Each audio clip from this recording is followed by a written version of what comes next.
It's time for a round two conversation. It's where I bring back not just one of my favorite guests, but one of your favorite guests for a follow-up interview. On today's show, we have Rick West, who's the CEO and co-founder of Field Agent. It's an incredible local business here in Northwest Arkansas, and some changes are coming to Field Agent. More specifically, some changes have been coming, or rather, they've happened with Rick West, and we're going to be talking about it today, as well as his entrepreneurial and business journey on the show. I love this conversation. If you're a first-time listener, this is the Good Advice Podcast, and I'm your humble host, Blake Benz. I love bringing you the practical, actionable things you need to know to be able to grow and scale your business. Not fluff, not stuff that you find in a textbook, the actual things that really work today on our episode. Hey, before we dive in, we have a word from one of the amazing businesses that sponsors the podcast. And also, you can support the podcast on our Patreon, patreon.com/goodadvice. We'll be back soon. When disaster strikes in your home, do you know who to count on? I'm talking about when water damage, fire damage, or mold becomes a problem in your house. You need someone that you can trust who's going to get your house back in working order. That's why I love recommending Best Option Restoration here in Northwest Arkansas. Best Option Restoration is the perfect choice for when you need that initial response for damage in your home. They're a national leader here in our Northwest Arkansas community, and they are restoration specialists that can give you the peace of mind you need when you're facing the unthinkable. Your home is somewhere special, which is why you need someone who sees the value in your home and wants to get you taken care of as quickly and efficiently as possible. Best Option Restoration is so committed to helping you with your home that they have an answer line that's available 24 hours a day, 7 days a week, where you can talk to an actual person about getting a specialist out to your home and resolving whatever damages you're seeing in your house. So if you experienced fire damage, water damage, or discovered mold in your home, call Best Option Restoration today to restore your house back to the home you love. Call 479-458-8840 or click the link in the episode description to contact Best Option Restoration today. All right, so this is our round two conversation, Rick. It is so great to have you back on the podcast. I'm excited for round two. Yeah, I mean, it's when's the first time we recorded? I guess it's been almost a couple of years. It's been a couple of years, easily. Yeah, since you've been on. I'm going to slide this over just a little bit closer to you. A lot has changed, not just in a couple of years, but especially recently. Right. Let's maybe start there. What's happening at Field Agent? How's your position changing? And then we can start to unpack things and back up from there. Sure. From a business standpoint, we've been growing well. And, as you talk to businesses, you can grow organically or you can grow through M&A, mergers and acquisitions. And so we acquired our third company, a pretty large one last year. It was a company in France. And so that was a big thing for the company to swallow. And then in the process over the last year, we have been partnering with a technology company, and we made that acquisition a couple of weeks ago. It's our largest acquisition to date. So it was a big swallow. This was Shelfgram. Shelfgram, right. The first one was Simply Filled. The second was Shelfgram. So a really big deal for the company. It's going to change the trajectory of where we're going. While there were synergies, it's going to change that path. And with that comes tremendous momentum. If you've learned anything over the years, a change of a product is good, but also a change of leadership. And so we've got both a product and a leadership change that I think is going to propel us into really interesting waters at Field Agent. So really excited to see where this is going to go. I'm really curious. I mean, you've been the CEO. Yeah. You've been running this business. Is it jarring? I mean, you're going to be the chairman. That's right. So you're not like disappearing, but is it weird to I don't know if it's fair to say it's still your baby, but when you birth something, your child does go off on their own, could get married, have a partner, kind of go down this path, but it is different when they don't go on vacations with you and they don't call and ask your permission. Yeah. You're like, wow, they really are kind of an adult. And so my wife and I, Kim and I, have just kind of joked about, it's time to let it kind of move on. So it is different. So as we talked about leadership changes, for the first time in 14 years, I will not be the CEO of Field Agent. And so the day-to-day growth or parenting or leadership is changing for me.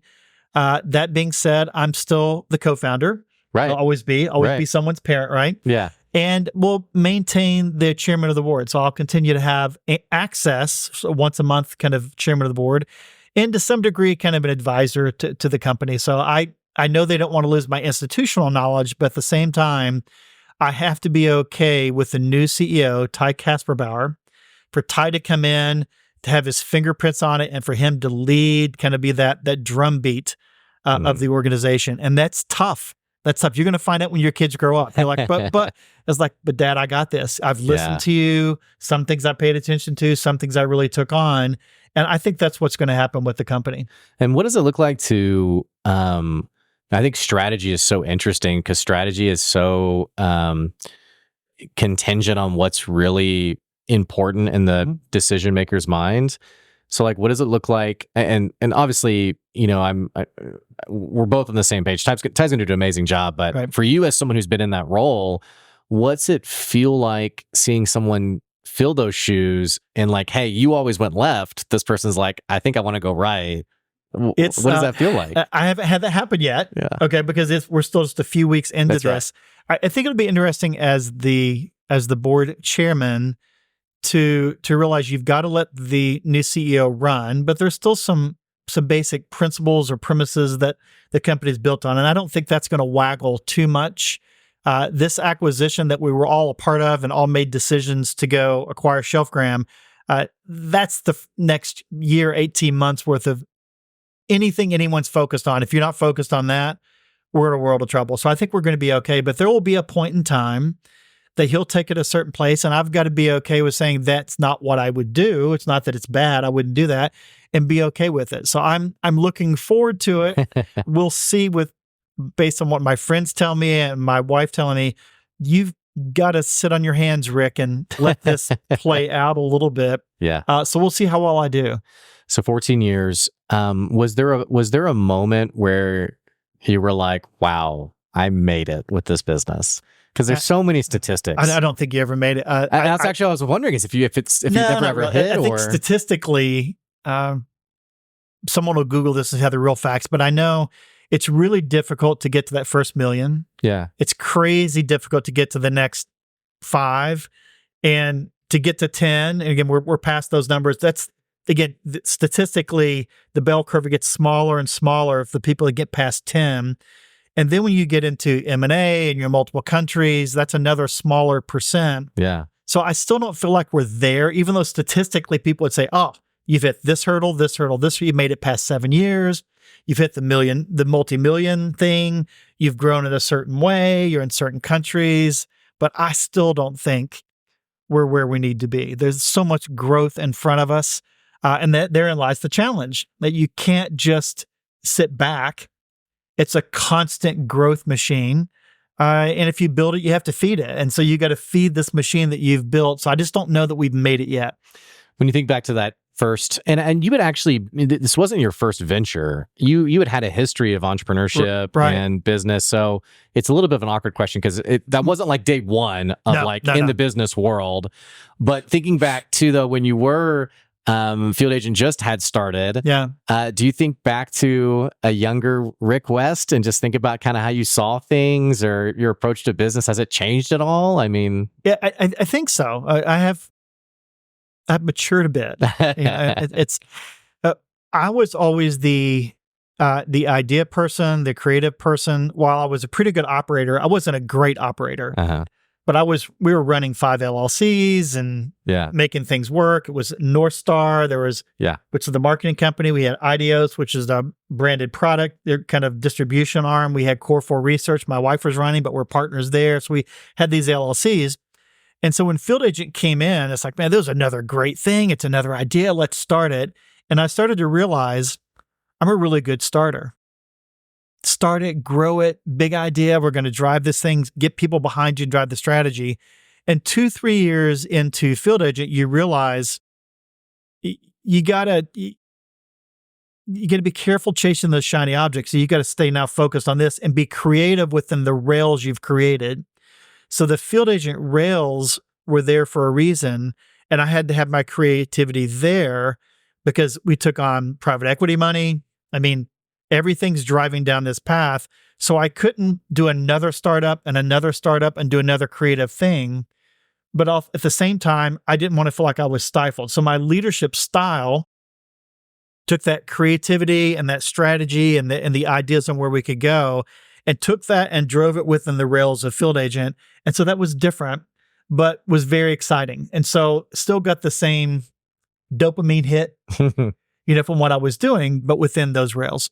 You mentioned shiny object syndrome. And I think what's interesting about shiny object syndrome is we always talk about not indulging in it. And yet I don't think anyone objectively realizes, like, let's talk about AI, for example. Yeah. There's a level of AI that is genuinely incredible for like the advantages it can bring to your business.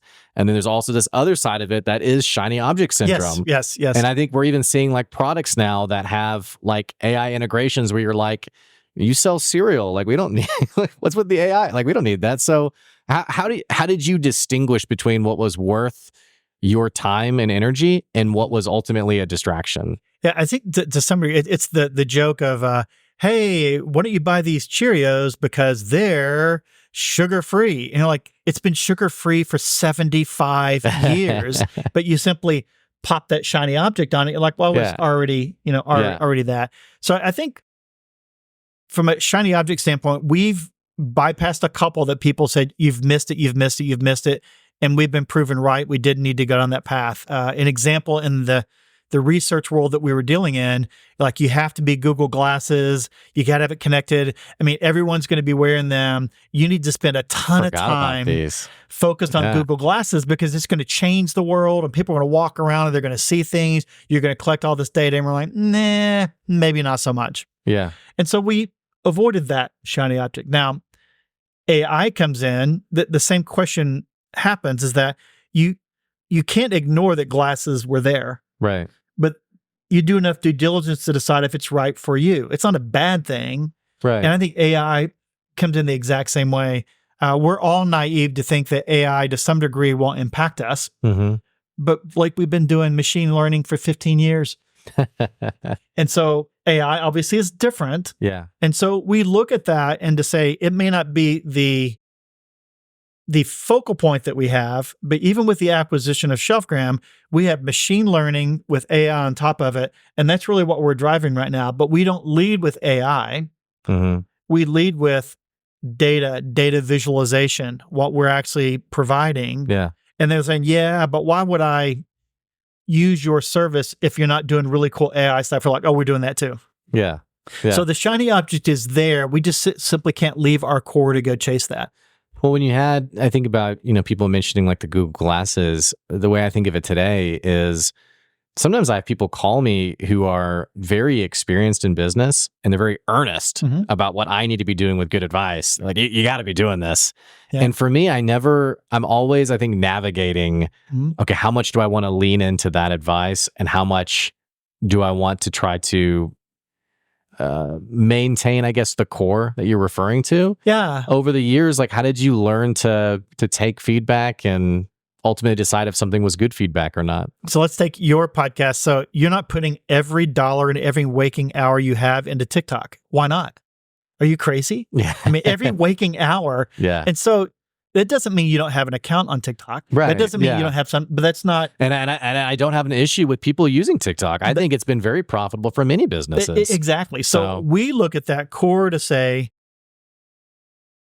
I think in today's business today, we operate in a way that no one can match our execution, quality of data, and what we bring to the period. They do not match it. I'll go up against any company in the world right now. That being said, there are companies that are throwing money at shiny objects, and we're going to lose that revenue. We're going to lose that part of the budget. But I've told people along the lines is that I fix $3 haircuts. I mean, I'm not a $50 haircut, but I'm more like a $10 haircut, and it's a really good haircut. So when you go home and your partner's like, ooh, that was $3? Yeah, but it was so cool. And like, okay, be careful for this really shiny thing because the core for us is around 10, you know, and you look at it. So for us, I keep saying, be creative within your rails. And sometimes your rails go a little bit broader. But to go on tangents right now, we're 14 years in. We've got this base of customers. They know who we are. We're great at what we do. The first time we have a big breakdown and you lose that $100,000 client or that $500,000 client because we're out chasing something over here, shame on me. And that's one of those life lessons. You think about leadership to realize you've got to protect. If you deal with SaaS companies, you've got to eliminate churn. And you've got a great front door, but if the back door is bigger, that's not healthy. And you can't have great margins and good sustainability. You know that in your business, as you look at sponsors, how do you make sure that sponsor's you take really good care of them, because I want to have them back, as opposed to, it was fun, and you're courting 3 other sponsors, and the guy said, hey, what about me? So our business is the exact same way. Core, take care of folks, spread those rails a little bit, be really, really good on the forefront of technology and how things are happening without making major, major pivots. And it doesn't mean that there won't be a pivot in this business, but not at this stage. Well, it's interesting too. And what I'm thinking about as I'm listening to you is, I love how you sort of embrace the complexity of running a business, but you also talk about it in kind of like a simple way of like, this is kind of how we're going to, widen those rails or kind of just judge how the market's doing. And something I've been talking about a lot lately is how for younger entrepreneurs, and we have a lot of younger business owners in terms of newer to the business world who listen to the podcast. And one thing I try to encourage people in is to not be discouraged by how simple people make things seem on like social media. Like, oh yeah, we grew to this many $1 million. It was easy, And I don't know if in 14 years, would you call the journey easy or? I think even today, I continue to be shocked at how many people within retail, quick serve restaurants, CPG companies still don't know what we do. I am shocked that our household penetration, I thought would be like 95%. It's still probably 10, 15%. It's crazy. So to that degree, make sure that people know what we do is really, really important. And so when you think of this 14-year overnight success story we have, there were hurdles that you hit. But if you think of just revenue, once you hit the first $1 million, the first 5, the first 10, that's important. But once you go to the first country, the second one, the third one, once you go from this channel to the next channel to the next channel, all of those things are progressive steps. So we have to be careful as entrepreneurs to say, look how exciting. I finally hit $100,000 and I'm killing it over here. I'm like, okay, that's a small channel, you celebrate small piece, but what really is your total available market within that channel? Or do you have to go get 10 more? Yeah, Rick, you don't understand. I'm killing it. Look how successful this was. And I'm like, man, you're just on the beginning part of your journey. And so many people will look at us because they just heard of us. Man, that was a great idea. Did you guys just start up last year? And I'm like, oh, I mean, we started in the iPhone 3S days, no front facing camera, no video. And they just look at me like, how? So that part's pretty cool, but I can't rest on that. So it really is that constant momentum changes by staying within the rails, driving the business and where you need to drive it, and be okay with the person saying, I had no idea you existed. And that's also pretty cool because you feel like a startup again. Do you, in 14 years, is there anything like opportunities you wish you had taken advantage of, or things you would wish you done differently, or is that too long of a... No. I think there's a handful of things there that we probably could have gone down a certain route. There are shiny objects within your rails. And so, for example, someone could come to you and say, Rick, if you would just make this dashboard a certain way, and you put all these really cool things, make these huge bells and whistles, and we're all looking at it as like, that adds no value to anything. There were times that we were more practical, and the hardcore users are like, don't change anything. Love what you're doing. But some of the people looking for fluff, we probably didn't appease the fluff enough. It's almost like I'm gonna call it like internal marketing. It's like doing enough with your customers for them to feel like there's a little pizzazz there. Look how really cool Yeah, this would especially be. when they're seeing it from competitors, right? Totally, You know? totally there. And then we look at budgets. And so our clients have X dollars of a budget. We want to make sure we get our fair share of that. But there's another budget over here. And we probably could have pivoted a little bit into different budgets, more into the marketing world. We were probably a little slow in the ratings and review work that we do today, that I think we probably could have started 3 or 4 years before and had more of a kind of a beachhead into that work. So I would, regrets for us would be probably a little more fluff, would have been cooler. I should have been less level-headed there. And I think in some of these opportunities for budgets, we probably could have gone in earlier, spent some money to have more of a beachhead, as opposed to waiting till the time was exactly right. We probably could have been a little earlier and been okay with that, have some throwaway money, but we would have been more established than where we are today. Yeah. So I know you work with Henry Ho. Yes. In hindsight, I get into these conversations a lot with newer business owners who ask the question basically like, is it mandatory to have a co-founder? Yeah. And so I'd be curious. I know you guys have a very positive experience together. I mean, obviously you've built an amazing business together. I mean, what advice do you have for the person who wants to know, like, should they be seeking out having someone to do business with? Sure. Or because I've had a very different experience where it's been the Blake Benz show for the last 6 years. Well, we'll talk co-founders and partners. Okay. Yeah, so I have 2 co-founders, Henry Ho and Kelly Miller.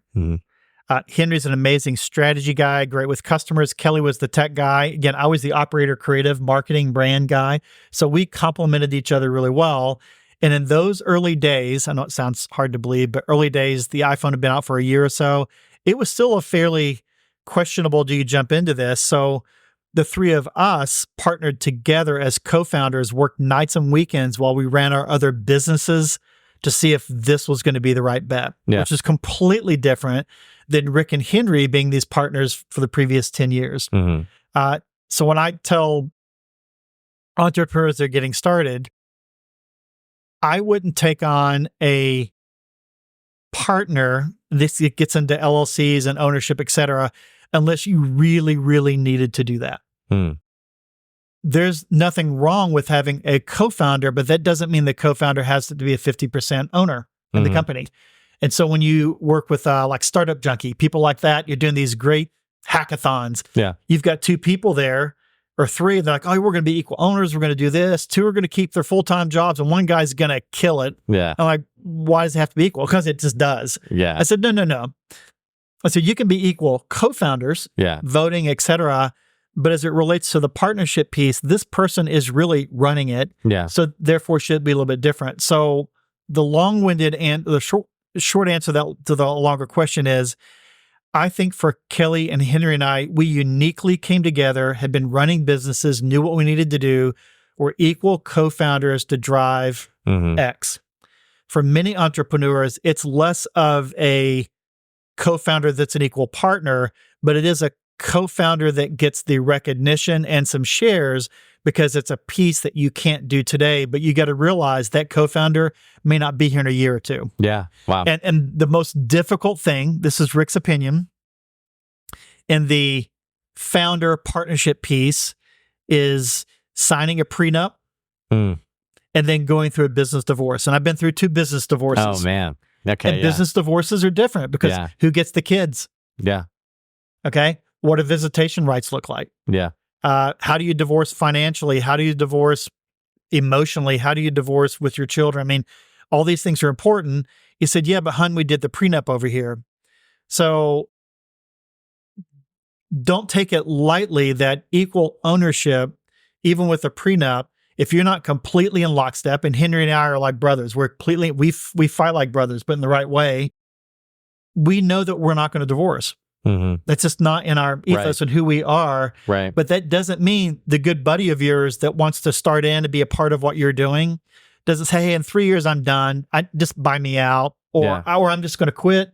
I'm still going to own 50% of the company. I'm going to go away. So you got to be really choiceful, much like a spouse. Yeah. Because this is a long-term deal. Mm-hmm. And you got to understand divorces happen. Yeah. And are you okay with that? Yeah. Wow. So thinking about the future, is your entrepreneurial bug biting you again? Are you going to see what, what does life look like for Rick moving forward? Now, so here's the coaching part I've received from my wife. How about that? Okay. You listen to someone that loves you unconditionally. She said, Rick, take 6 months and say no to everyone. Don't say yes to anything for 6 months. Just give yourself a chance to really step back from field agent, to really look at life and how life is kind of coming in. And we're talking about a health thing in a second too. We'll talk about a little tangent on the health thing. Yeah. But just get yourself healthy, focus on what you need to do. And then let's wait till after the holiday, wait till January or so and see where this takes you. And I'm listening to her advice. It really is. Smart man.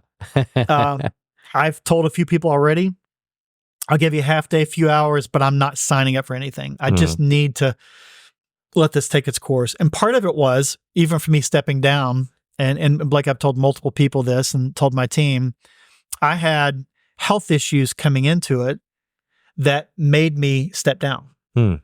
And so for folks that are listening to this or watching this, I'm a decent healthy guy. I think I'm really, really healthy. But I had some autoimmune things. And autoimmune, familiar with autoimmune? With autoimmune, stress and lack of sleep make them rear their heads. Which an entrepreneur, I mean, those aren't issues at all for business owners. My first autoimmune kicked in about 10 years ago, and I can remember Dr. Schock, who did the biopsy to make sure there's this thing that I had. He said, Rick, I want you to meet me at 4:30 with your wife after hours in my office. Don't worry, it's not cancer. I'm like, great. So I walk into Dr. Schock's office, and there he is with 3 nurses, business partner, 2 chairs, and Kim and I sat down in the chairs. He said, Rick, you have an autoimmune disease. It's called X. Autoimmune, you don't get healed from. There's no cure. You just have to maintain the symptoms. I got ready to talk to him. Kim is here because you're not going to hear a word I say. You already aren't listening to me. I said, but he said, Rick, you need to hear this. You're not going to be healed from this. And he said, there's 2 things that are going to impact this the rest of your life. He said, how much sleep are you getting? I'm like, oh, I'm sleeping fine. He said, Kim, I'm talking to you. She's like, well, he comes in, he works, he gets home for dinner with us, and we've had family time. Then at about 10 o'clock at night, everyone's in bed. He kicks in again till about midnight, gets up at 5 o'clock, works out with his buddies, and he runs. He said, Rick, those days are gone. No more 5 hours. You need 7.5, 8. Yeah. I'm like, oh. He said, what about stress? I said, oh, no. He said, Rick, I'm not talking to you. He was like, oh my gosh, and this is 10 years ago. This is early on. I said, just took private equity money and we're driving this thing. He's stressed all the time. He said, you've got to back up from that because stress is going to kind of rear its head. So all that being said, 10 years ago, Mark Yount, who then was the COO, became president and COO, began to drive things more. I began to relinquish a few things. And then in December of this past year, autoimmune intensity kicked in. And because of that, if I didn't step back from what was going to happen to me, I just finished acquiring the French company in France, been to Paris 3 times. It sounds like great. You got jet lag, caught COVID once. I'm worn down. We're buying another company, the biggest acquisition. I just went to the private equity guys after talking to my wife and my doctor and said, listen, I just can't sign up for a brand new start again. The hours, the stress, wouldn't work out. And so we spent the last 6 months working with Ty, who at that time was an executive in residence for 5 Elms, and made the decision to transition. So it was purely not mentally could I not handle it and get excited about it, but my body was telling me from a autoimmune stress standpoint, if I wanted to have the longevity and quality of life that I want, I had to step back. Was that I'm sure that wasn't an easy. Oh my goodness. When your doctor's looking at you like, Rick, you just, as hard as you fight it, because again, I tell myself, I can do this. That's what I was thinking. Yeah. And your body's like, no, you can't. Yeah. I get 5 hours of sleep for sure. That's as most as I get. My wife we have the same conversation, and I'm like, I'm fine. I'll be okay. Yeah, you'll be all right. You'll be all right. So You're so young. And so there is a part of that, especially as entrepreneurs are listening to this, is that I don't want to say I'm a control freak, but I like being in control. Mm-hmm. My daughter would look at me and said, "That's why you're Enneagram 8." Oh, there you go. So I like to be in control. And so for my health, I cycle, I work out, I eat right, I'm getting good sleep. And I realize even though I do all those things, the stress from the business, which is good stress, was weighing on my body and I was out of control. I couldn't control it. And then really smart people are saying, because I told you that 10 years ago, that this was going to be your wall. You're going to hit this wall. And until you start sleeping, until you wake up, until you let the stress kind of truly leave your body, you're not going to be able to get back into control again. I said, well, what if I did this? And the doctor looked at you like, Rick, you're not listening again. Your body is going to tell you certain things. It's not that you can have mind over matter. And so that was tough for me because I'm completely out of control and I want to, what can I do? How can I fix? I saw 2 experts and they're saying the same thing. Well, it's an autoimmune thing. Mm-hmm. You need to sleep more, reduce stress in your life. Mm-hmm. What do you do? And I tell them, they're like, what are you doing? Mm-hmm. You can do that, but in another 5 or 10 years, you are going to feel the impacts of this and you can't recover from that. So that's my story of how I got to where I am today. And it's not too early for any of us to at least have some idea of what our bodies can really take. Because when you're young like you, you can just, you can recover from anything. Yeah. And so it's that aspect of life that I've had to take on. Hence, for me saying no to a lot of things right now, I need to kind of ease into that. So do you think then that there's an opportunity down the road where you would do something from scratch, or is that long out the door? I think the operator piece of it is no. Okay. I cannot be. Do you think it'd be more like an investor? Like maybe you'd invest I think it's an investor, or even if you look at I don't want to use the word co-founder per se, but I think I could come in and help someone do X for whether it's a small percentage or a piece over here that would be paid in 5-10 years. Would love to come in and help. I don't need to run it. Don't need to have any, ownership per se. But I think I've got a lot of good years of being that guy. Mm-hmm. But what happens with this, like, sure, so can you attend? Can you be a part of this? Can you take that on? Can you run this? I've got to say no to that. So a board position for me can't be a project manager on the board. It needs to be a legit board position. Someone for me to come in and be the creative guy to really help somebody be successful has to be a finite, help them be successful, and be the great coach, person that could come alongside and would love to be the accelerator for someone. But at this stage of my life, I don't have to get paid a salary. I don't have to be that guy, but would still like to be a part of something. But as my wife said, wait 6 months. Don't say yes to those things yet. I feel like entrepreneurship is very, I don't know if it's more accessible today than it was years ago. It feels like there's so many resources that people can take advantage of. When, I would assume people come to you and they ask you for ideas or they ask you for your advice on their business. Is there something you keep coming back to in terms of like your bread and butter, like this is my most important piece of advice? It depends on, so let's take the entrepreneur that has a product. My number one go-to in the product is, have you sold it to a stranger? Yeah. And to a person, they're like, you don't understand how good this is. I said, I didn't ask you that. Yeah. But I asked you, I said, did moms and dads and brothers and friends and people that you gave it all, I'm saying, can you take this product and will someone pay you money for the product if they're a stranger and you're not there to pitch it to them? No. I said, man, come back to me. Because when you have figured that out, well, you don't understand how good it is. You just don't believe that. I said, hey, dude, I'm with you. I'm just telling you that you've got a really expensive hobby going right now. I think I told you, Steve Gray's had that great bit of wisdom to me early on. That's right. You're only as good as you invoice and collect to strangers. Right. And that's advice A. The other entrepreneur piece is, and I think you hear this on Shark Tank if you watch them, one of the first questions they'll ask someone that has a decent idea is, are you all in? Or are you working a part-time job? Are you working a full-time job? And I'll tell someone, I said, have you been willing to give up this to, oh man, you don't understand. I've got a family, I've got this, or I've got these bills, or I have to keep this job. I'm doing this on the side. So will you give me extra hours of your life? I'm like, if you're not all in, why would I sacrifice my family life, personal life to go help someone that's not really all? Well, dude, I'm all in. Yeah. So those are two weed out tests. Selling it to a stranger. If you've made that, then man, I've got a lot of, you've got product market fit. Okay. And the second thing is, if you're all in and you're driving all in and I can see that, then it shows me you've got what it takes to really go make this thing work, because it's not for the faint of heart. Man, that is true for sure. Thinking about that first one though, I was just in a conversation with a guy the other day who had a product idea. He had an actual product. He brought it to the meeting, but then he was talking about a local business who didn't buy the product from him. He was trying to sell it to this business to distribute it. And he's like, yeah, they didn't buy it. And I said, well, why not? And he's like, I don't know. It's an amazing idea. It's great for them. Well, where the conversation went was, well, how many have you sold? Well, I haven't sold any of them.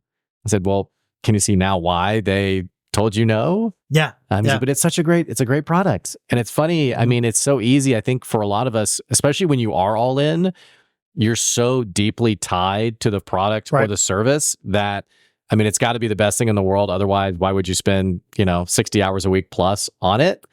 But getting, I think, over that hump and thinking about how do I iterate this to a point where someone will buy it, I think it's a journey we all have to go on. And some of us are, I think, a little too ego driven to have like an honest look at our products. And I've coached a few people to say that where your skill set and your passion is, I think you should have more of a lifestyle business where you're selling yourself. Totally go sell yourself, because you're a great salesperson. I get it. You're selling. But with Field Agent, and again, I came from a marketing business with North Star, which is, hey, if Rick and Henry can't be in the board meeting, we'll reschedule the meeting. I mean, we needed to be there because they were buying us. They wanted us in that room. With Field Agent, I mean, people know who I am. They could care less who I am. They're buying this product, and I knew we had something we could scale. And so I told them is that don't be so caught up in this product. You might be a really good entrepreneur in a lifestyle business. Sell yourself, go drive it, make a ton of money and enjoy it. Well, you're just not buying into the product. So you're not listening to me. Yeah. I'm not saying the product's bad. I'm simply saying no one's going to pay you for it. Yeah. And it doesn't matter whether it's good or bad in my eyes. What matters is that, will strangers buy it? Yeah, but if I'm in front of them, I said, sure. So let's go do something where you can pitch it all the time. Yeah, right. Marketing services, consulting services, you'd be great. And they're like, get frustrated. I said, that's okay. It's interesting though. I'm living those two worlds right now because good advice, whenever I sell services, it's so much, who are you? What's your perspective? What are you going to do for me? And with Podcastable, it's been a very jarring difference where with Podcastable, my customers are so indifferent other than like, oh, you have a podcast. Yeah. You know the podcast world. But it's been it's been very weird in the sales world of just like, okay, yeah, thank you. And they don't give a flip who I am. Yeah. Well, and there's some entrepreneurs or especially idea people, they have great ideas, but they can't execute. And that's when you start having the conversation of if not a partner, at least a co-founder that says, man, I love what you've built. I think with these tweaks, I could market, change the website, and I think people would come. That's a great person to engage with. Or you might be the person that, man, I can do the website and I can get everything set up and I know I can do this B2C thing, but the product isn't quite right yet. Well, you need someone that can really take that product, tweak it, cut a couple of edges, clean it up.